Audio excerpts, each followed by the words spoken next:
एक लड़की और 4 लड़के। फिर एक लड़की की शादी एक ऐसे इंसान से हुई जिसे सफ़र करने का बहुत शौक़ था। एक दिन वह बहुत लंबे सफ़र पर निकल गया और अरसे तक वापस नहीं आता।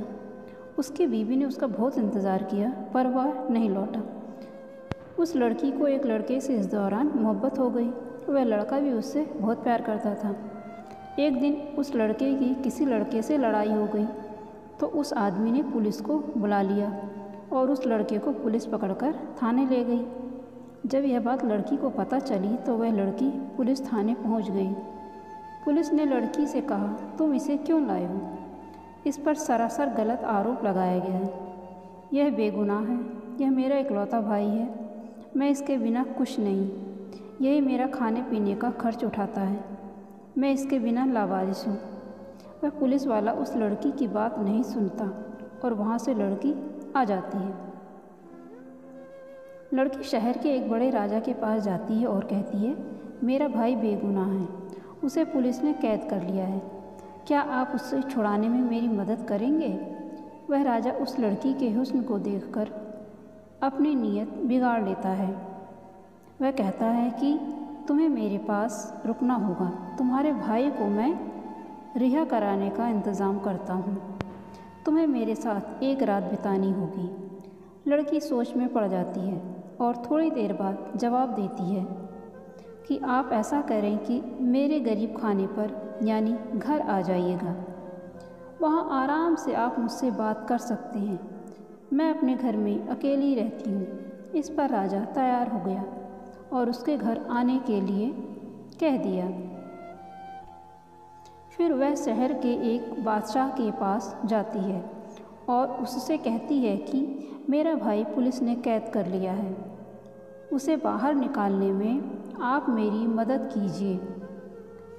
लड़की के हुस्न को देखकर वह भी अपनी नीयत बदल लेता है और लड़की से कहता है, तुम्हें मेरी खिदमत में पेश होना तो मैं तुम्हारे भाई को रिहा करा दूंगा। लड़की बादशाह से कहती है कि आप मेरे घर आ जाना, वहाँ पर आपकी मैं अच्छे से खिदमत करूँगी और आपसे बात करूँगी। इस पर वह तैयार हो जाता है। जो समय उसने राजा को बताया था वही उसको भी बताती है। इसके बाद वह किसी तीसरे रईस आदमी के पास जाती है और उसे अपना पूरा हाल बताती है।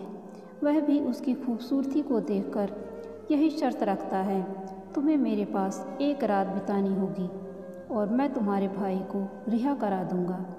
लड़की वही बात उस रईस आदमी से भी कहती है, तुम्हें मेरे साथ रात बितानी है तो मेरे घर आ जाना, वहाँ आराम से मेरे साथ रात बिताइए, वहाँ आपको कोई परेशान करने वाला भी नहीं होगा। फिर वह लड़की एक अलमारी बनाने वाले के पास जाती है। उससे लड़की कहती है कि मुझे 3 खानों की अलमारी बनवानी है जो कि बहुत बड़े बड़े खानों की होनी चाहिए।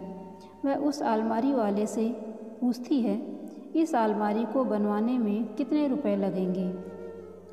अलमारी वाला लड़की की खूबसूरती देखकर दंग रह जाता है और कहता है कि पैसे तो 8,000 लगेंगे, अगर तुम मुझ पर मेहरबान हो जाओ तो मैं तुम्हें अलमारी फ्री में बनाकर दे दूंगा। इस पर लड़की कहती है कि ठीक है। फिर वह उस अलमारी वाले से कहती है कि मुझे 3 खानों की नहीं बल्कि 4 खानों की अलमारी की आवश्यकता है, चारों ही खाने बड़े बड़े होने चाहिए।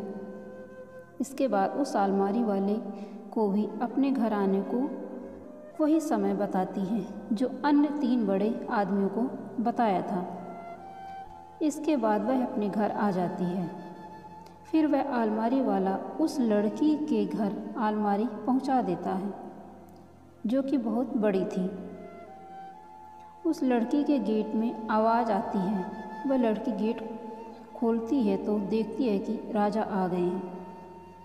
वह राजा का हाथ पकड़कर अंदर ले जाती है और सोफे पर बैठाती है, कुछ कपड़े पहनने को भी देती है, उसे आराम से बैठने के लिए कहती है। फिर एक पेपर और पेन लेकर आती है उससे कहती है, राजा साहब, अगर आप यह खत उस पुलिस वाले के नाम लिख दें और अपने साइन कर दें तो मेरे भाई को पुलिस छोड़ देगी। बाकी का काम हम बाद में करते हैं। मैं अभी बहुत परेशान हूँ। वह राजा उस पुलिस वाले को खत लिख देता है कि जब भी यह लड़की आए तो उसके भाई को छोड़ देना, यह मेरा आदेश है। फिर वह खत लेकर रख लेती है। तभी गेट में बाहर से आवाज़ आती है तो राजा बोलता है कि गेट पर कौन आया है। लड़की बोलती है कि वह मेरे पति हैं, आप परेशान मत होना, मैं संभालती हूँ। इतने में आप इस अलमारी के अंदर चले जाइए। तब राजा अलमारी के अंदर जाता है तो वह उससे के एक खाने में ताला लगा देती है। गेट पर जाकर देखती है तो बादशाह वहाँ खड़ा मिलता है। लड़की प्यार से हाथ पकड़कर उसको अंदर ले आती है। लड़की उससे भी एक खत पुलिस के नाम लिखवा लेती है।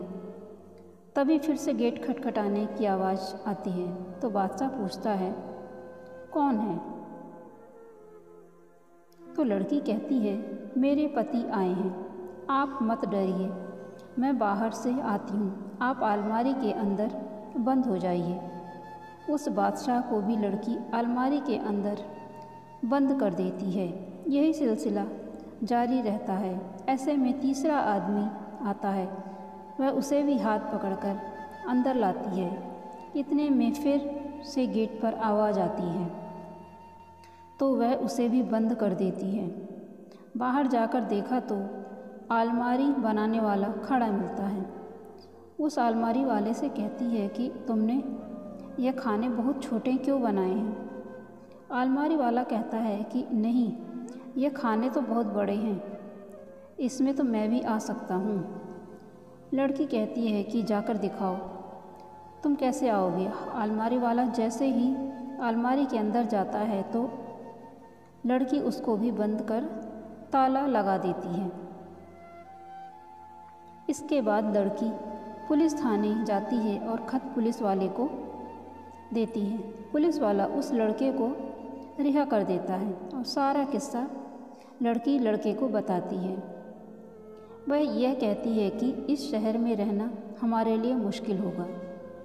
लड़का कहता है कि शहर के बहुत बड़े बड़े लोगों को अलमारी में बंद कर दिया है, वह हमसे बदला ज़रूर लेंगे।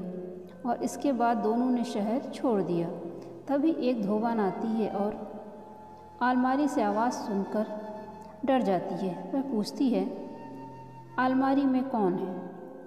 अंदर से आवाज़ आती है कि हम हैं, मेहरबानी कर अलमारी खोल दीजिए।